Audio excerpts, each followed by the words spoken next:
It's 10 days until Bola Tinubu is sworn in as President of Nigeria. Preparations for the day are currently in top gear, from the movement of the president-elect to the Defense House to the actual inauguration and colorful military parade. Arise correspondent Godfrey Eshemoge tells us more about the procedures for inaugurating a new president. The administration of President Muhammadu Buhari will run full circle by May 29, when his 2 terms come to an end. Bola Tinubu alongside Kashim Shettima will be sworn in as Nigeria's 16th president and vice president on that day. Nigeria's presidential inauguration is a highly anticipated event that signifies the peaceful transfer of power from an outgoing president to an incoming one.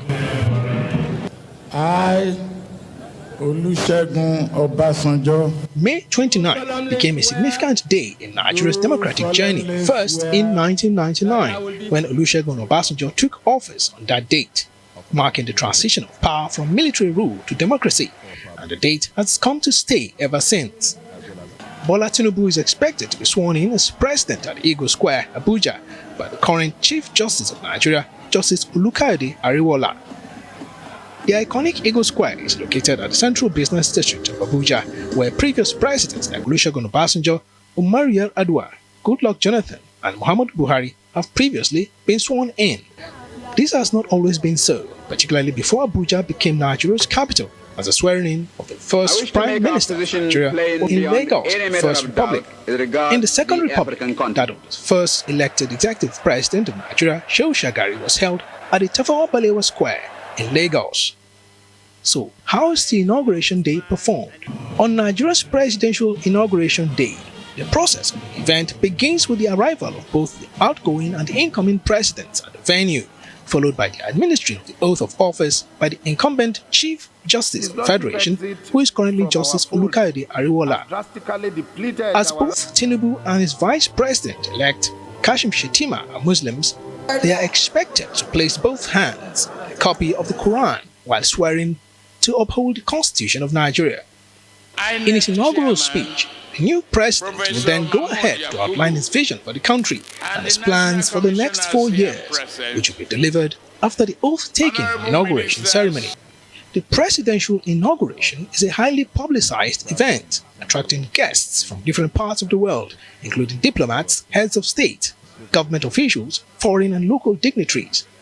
And one of the key highlights on Inauguration Day is usually the military parade, a highly coordinated and choreographed event that showcases the various branches of Nigeria's armed forces, including the Army, Navy and Air Force, who are all there to pledge allegiance of the armed forces of Nigeria to the new commander-in-chief.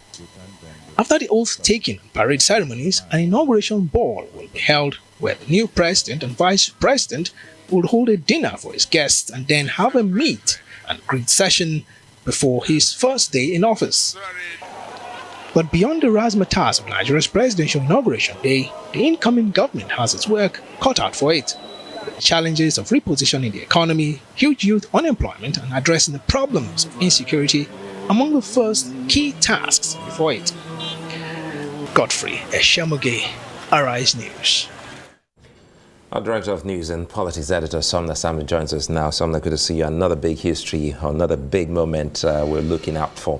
Well, 10 days and we're counting. Quickly here, listening to Godfrey, it reminds us of, the journey so far in our democratic, space.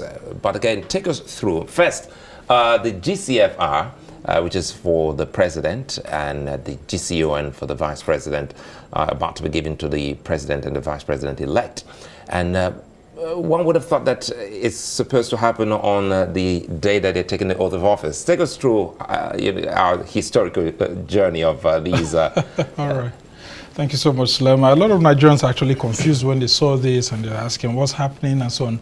That's because in 2015, the only person that got that was Vice President Yemi Osinbajo right now, who got the GCON. The GCON will stand for the Grand Commander of the out of the Niger. The reason for that is that the GCFR was already bestowed on President Muhammadu Buhari then as head of state. So for you to have GCFR, you must have been a former military head of state or a former or a civilian president.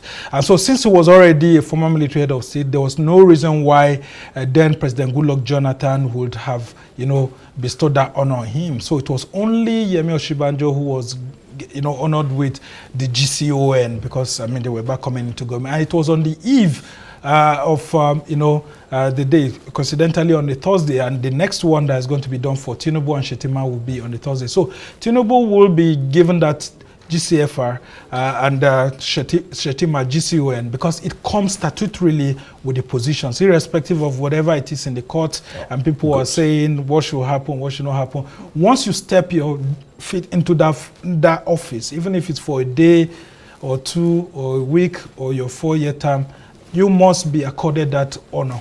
And so that's the reason. Now, in the history of the GCFR, which is the highest honor that can be bestowed on any Nigerian, we've only had 2 persons who have been bestowed this honor without ever having been president.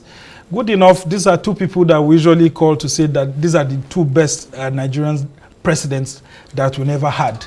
The first person was in 1982, late Chief Obafemi Awolowo, who was bestowed the GCFR, but then President Shehu Shagari in the Second Republic for the honor he had done to Nigeria before and after independence. And then the second person was Moshood Kashimao Olawale, MKO Abiola, which was done in 2018, coincidentally by the outgoing President Muhammadu Buhari because he won election, but we all know the circumstances that happened and he couldn't assume power and all of that. The election was annulled. So these are the only 2 exceptions. But others have always been, once you step into office, a day before you step in, you are given this honor. Okay, now, just like Suleiman had pointed out, why the haste? Why don't we wait till that day of the swearing in for this to be done alongside? It seems like there's a rush or something. No. You can't honor yourself. That's just the simple principle. So a president cannot bestow GCFR on himself. So you cannot see a Tinubu in power giving himself GCFR. So it has to be the outgoing person who gives it to you. And so we've seen that instances in the past. Sorry to cut you, Sumner, because now it looks, now you're saying logically, once he takes the oath of office on the day, President Buhari cannot bestow that honor on him again. Yes, because Buhari is no longer president. Buhari is no longer president, and he is president. Actually, the GCFR, the GCON, they come automatically with the position. And it's not just that of the president or vice president. The number 3 position actually comes with it too, the Senate president, the GCON. And that's why you would have seen the controversies over Saraki, why he wasn't given. But despite the fact that he wasn't bestowed physically, the GCON, as Senate president, nonetheless, having sat in that position, it automatically comes to him. It must. So whatever they are saying that they are not going to bestow, a government is going to come someday that will hand over the medals. The thing is that they haven't handed the medal to him because of the politics of that time. But I can tell you that even the Chief Justice of Nigeria must be given that. Don't forget the former Chief Justice of Nigeria who just left, Buhari, President Buhari, handed that to him. So it comes statutorily with the position. And then, of course, you would have some eminent Nigerians.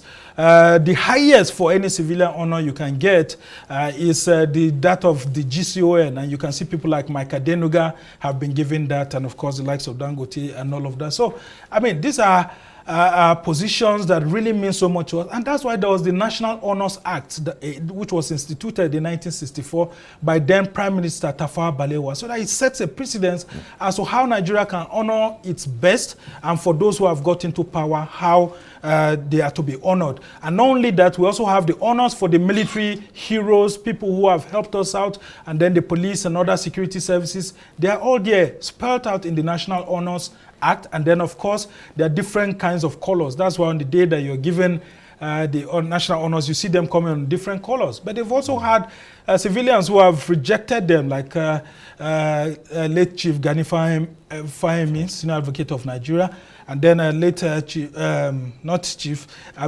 Achebe. And then, of course, you had Chimamanda Adichie, and then maybe a few people these rejections, it's good a thing that you're talking about these ones. They are in protest, a sort of kind of protest. I mean, you can protest against your own country that you don't want to receive the highest honor, but I mean, let's be careful about that, because I mean, that protest is something that comes out of the people's feeling as to what is happening. There are some people who said, look, like former president, the late president Umaru Musa Yar'Adua, he said he didn't want the GCFR. I mean, just for the fun of it, despite he was the president, but it's inherent with his position. You can't take it away from him, though he wasn't, formally bestowed, but it comes with the position. So you must attach that. So if you don't want to collect the medal, fine. But for the civilians, if they don't totally want to collect the medal and all of that, you can't force it on them. And it's not inherent. But for those positions of government, it's inherent. So in about 10 days' time, what kind of colorful, visitations are we likely to see in Abuja? Because keep in mind, for instance, now Japan, the G7, they're meeting in Japan, and these are great leaders. Now, for Nigeria, May 29, because the last, the 2015 inauguration was one of the biggest. We saw the late Mugabe and a plethora of African leaders. So give us a sense of the kind of leaders we're likely to see on the day of inauguration. Well, I will first of all start by saying that the Presidential Transition Council that was set up by the outgoing Muhammadu Buhari administration is one of the best things that I've seen of recent. Irrespective of the challenges that the government has had, they've put an Executive Order 14 which takes care of the issues of presidential transitions in the country. Previously, I mean, it depends on the whims and caprices of the outgoing leader to decide how to organize the transition. Some people, they just decide. I mean, you see some state governors who just decide not to even hand over to their successors. They will just take off and ask maybe a permanent secretary or so to stay. But this one, the president has set up an executive order that gives a direction as to what the outgoing government must do and the incoming government that's coming on. That's why you see that on the day that this GCFR and GCON will be handed over to Tinubu and Shetima, you see that there will be a handover note too. The handover notes will be given to them, which signifies that, look, I'm leaving and handing over Nigeria's problems, challenges, and successes to you. It's left for you to decide what you want to do with it. And so, in that order, coming to your other question that you had asked, the day is supposed to be a day where you see, I mean, the best of the black race. I mean, people who love Nigeria, love the black race coming to the Eagle Square here to celebrate with us. But with the mood of the nation, with the presidential election courts ongoing at the moment, I can tell you that this time around, there's the tendency from the feelers that we're getting that you won't have too many top world leaders coming around because, I mean, there's still so much controversy. This controversy is like the election of the Second Republic.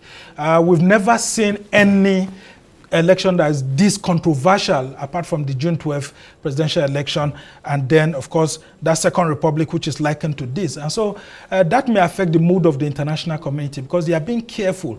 I mean, you can see that what is driving some of them to actually identify with the incoming government is the issues of economic diplomacy. That's why I could see the US quickly trying to open a diplomatic link channel with Bola Ahmed Tinubu, because if they don't do that, the Eastern powers like China, Russia, and all of that, they will take advantage of it. So for the purpose of economic diplomacy, you may see some high-level officials being sent in, but you may not see top leaders coming in. But does that mean the president won't be sworn in? No.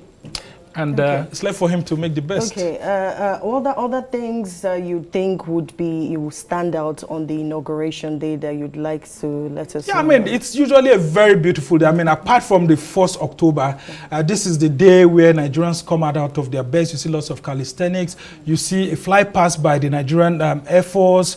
You see lots of things. I mean, lots of things here and there to welcome the president-elect and the 4 branches of the Nigerian Armed Forces, the Air Force, Army, Navy, is it 4 or 3 branches now? Yeah, of course, the defense headquarters. Everybody will be out there to welcome the new commander-in-chief. The military has to be prepared to receive their new commander-in-chief. This is an act of service that must be done. And the military must show their loyalty to the new commander-in-chief, irrespective of what's happening at the coast and all of that. And so the nation must be seen to be united together, irrespective of the challenges, until the courts decide. We must not have a vacuum in power. And so that vacuum must be filled. And after all the activities are done at the Eagle Square, the president will now hold an inaugural ball, a party, around 1 p.m. to 2 p.m., at the presidential villa with all his friends, people who he really loves, to come and eat and wine and drink with him. I love to see the smile on your face because it reminds you of many that you have covered, and I know you and your team are it's a fantastic day. Journalists love it. It's a festival of the best that we can offer as a nation. That's why, irrespective of the challenges and the mood of the nation, we all need to come together as Nigerians to know that we have a country to govern and there must be a nation. This government will come and go away, but the practices, that's why I told you that the National Honors Act was put in place in 1964, but we've continued over the years. So you may not like a government, but you cannot but like or love your country, because that's the only country you've got, except you get another passport elsewhere. Sumner Sambo, Arise News Director, many thanks for your time as always.